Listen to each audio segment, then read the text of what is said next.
नमस्कार, हम रिंकू तिवारी दुबई से स्वागत बा आप सबके हमारे चैनल पे। आज आप सबके एगो झूमर गीत सुनाओ तनी। आशा बा कि आप सबके गीत पसंद आई और पसंद आए तो लाइक और कमेंट जरूर करें लोगिन।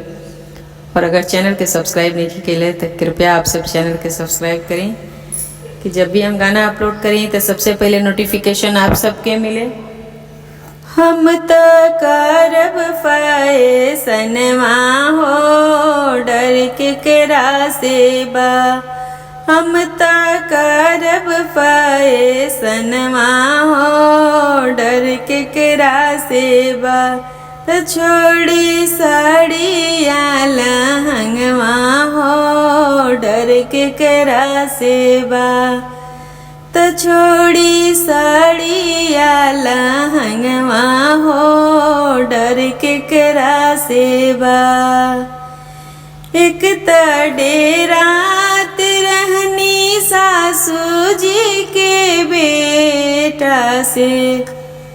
एक तो डेरात रहनी सासू जी के बेटा से। तब हो चल गई नी विदेशवा हो डर के केरा से बा। तब हो चल गई नी दुबई हो डर के केरा से बा। हम तो करब फैसनवा हो डर के केरा से बा। बाल कटवाई ब्लेजर काट हो डर के केरा से बा। एक तो डेरात रहनी बड़ की जेठानी जी से।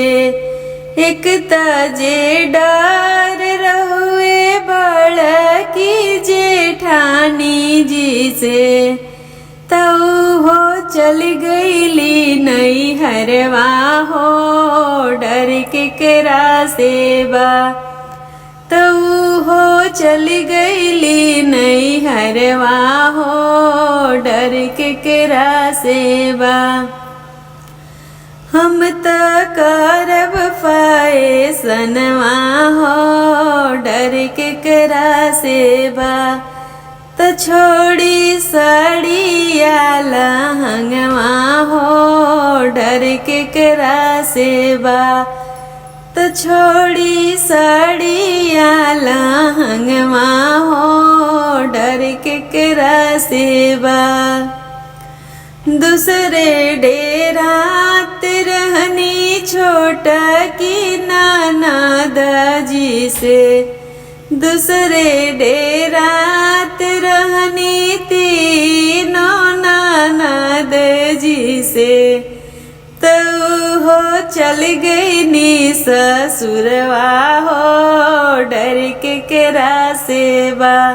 तो हो लोग चल गईल ससुरवा हो डर के केरा से बा। हम तो करब फैसनवा हो डर के केरा से बा। बाल कटवाई ब्लेजर काट हो डर के केरा से बा। तो छोड़ी के साड़िया लहंगवा हो डर के केरा से बा।